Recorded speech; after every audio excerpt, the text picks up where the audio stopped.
We are with Amanda McLaren, the daughter of the F1 legend Bruce McLaren that found McLaren in 1966, and he was also a Formula 1 driver while he founded his own team. Bruce had an incredible story and I admire his determination.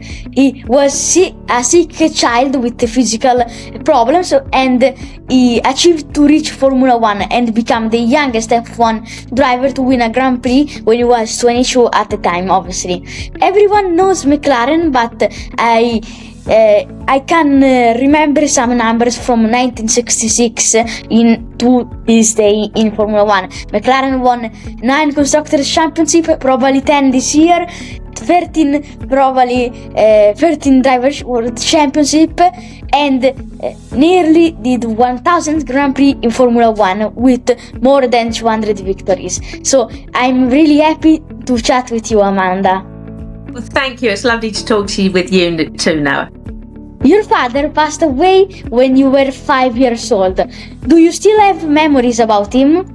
Unfortunately, I don't. Just at that age, I don't actually remember him. But I'm very fortunate that I grew up knowing a lot of people that worked with him in Bruce McLaren motor racing, and also people that he raced against on the track or with, such as Mario Andretti, who I know you've talked with. So I'm very fortunate in that respect to be able to talk to them about my father and learn a lot through them, and also all the books and the film footage that is available. But no, unfortunately, I don't have any actual memories of him. Growing up, when did you realize that McLaren wasn't just a dad, but a motorsport icon? That's a very good question. I was 10 years old and a driver called James Hunt was driving for McLaren.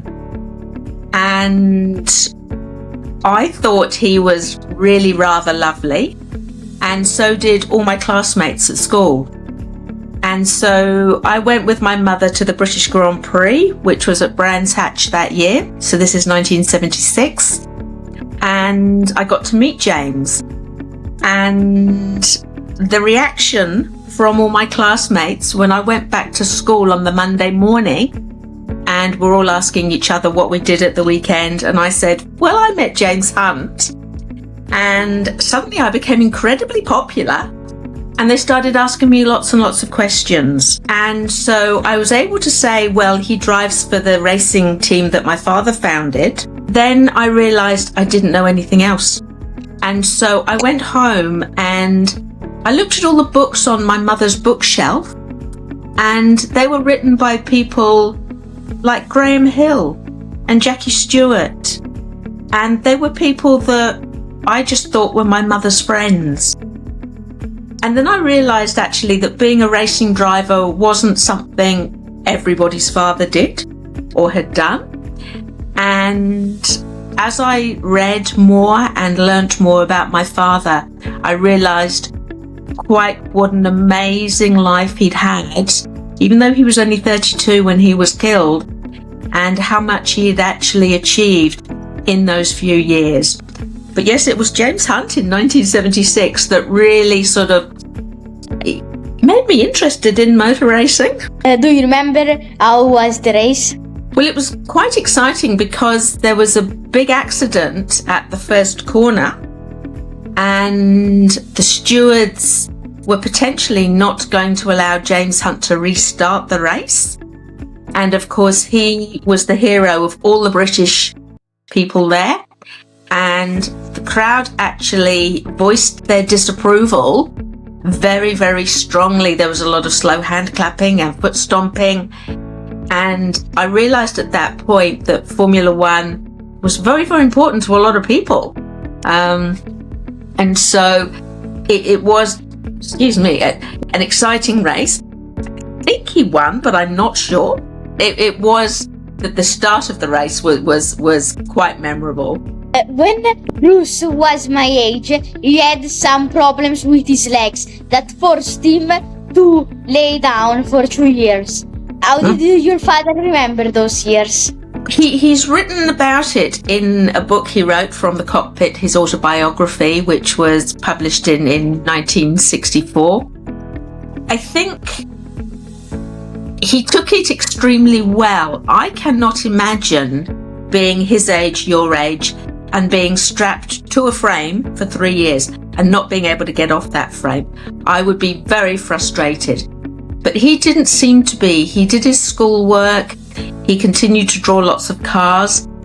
And he also tells stories of, at night, and he says it's the boys. I don't know if there are any girls involved, but he says his fellow patients in what was the Wilson home at Takapuna here in New Zealand, they would race each other down the corridors, and sometimes even sort of out of the front door and down steps. And he'd worked out that because of the wheels on his frame, he actually was faster and could corner better. So I think it really started his sort of understanding of car dynamics and engineering. And when he came off the frame, of course, he furthered his education in those areas and what we now call the STEM subjects. He just seemed to accept that was what was having to happen at the time. A lot of children would have been very upset about it, but he just got on with it. So it certainly was a turning point in his career. Before he was diagnosed with the Perthes disease, he wanted to play rugby, but he wasn't able to do that. He wasn't allowed to play contact sports afterwards, and so got into motor racing, which is what the sort of family business was. How did Bruce's passion for cars begin? What did your grandparents do for a living? I know that your grandfather was passionate of photos. In fact, I found a lot of pics in this book here that I read, and it's very interesting. Like, you can see these photos. Mm-hmm. So my grandmother never drove. She didn't have a license.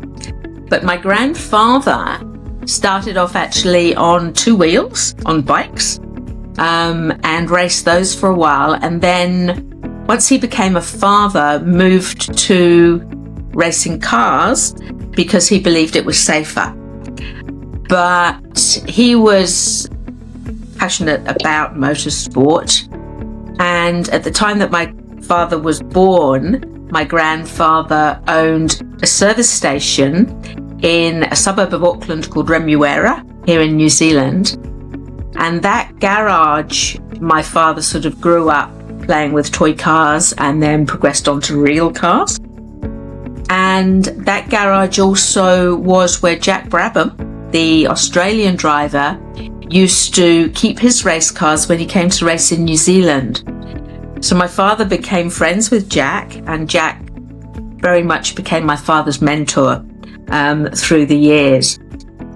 But the garage and my grandfather's passion for racing and for cars, I think, is sort of my father growing up in that environment. It was kind of inevitable that he would probably grow up loving cars.